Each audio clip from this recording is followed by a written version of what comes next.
ভিতর থেকে আসতেছি। খবরদার, আমি না আসা বন্ধ করে একটা ফোন দিয়ে আমার উচিত আছে। থাক, গেছে না জিগাইতে।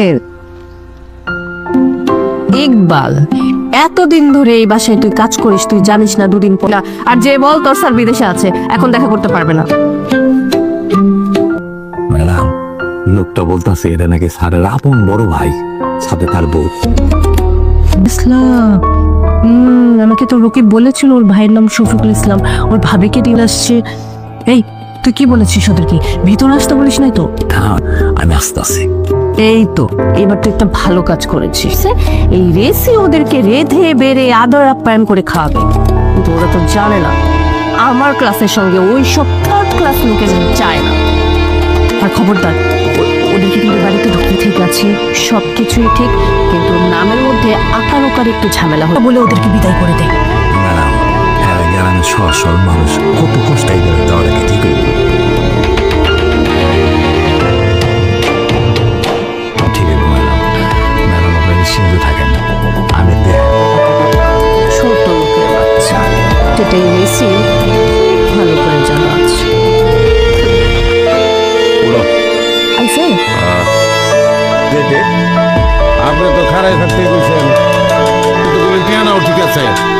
আর খালি বাড়ির ঠিকানা মিথ্যে মালিক। আমার সারা নাম হলো রাকিবুল ইসলাম, বিদেশ থাকে। এটা আপনার আপনি আরেকবার কি জিগান? আর এত পেশাল বেরো না তো, জানাতে ভিতরে কেনা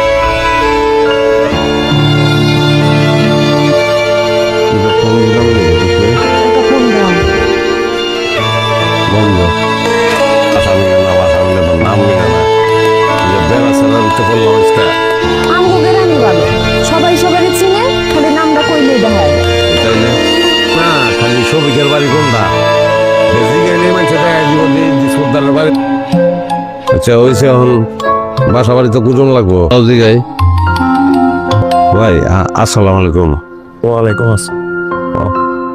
গেছি ভাই, এই এলাকার ভিতরে আমার ছোট বর্ষা রফিকুল ইসলাম।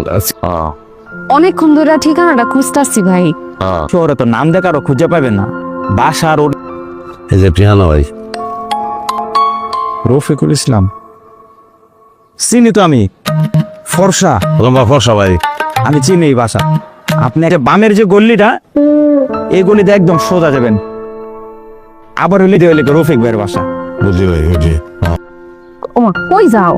আচ্ছা, কাম আছে কিছু কিছু মনে না রই তো, একটু দিতেন দুইটা পার মানতাম।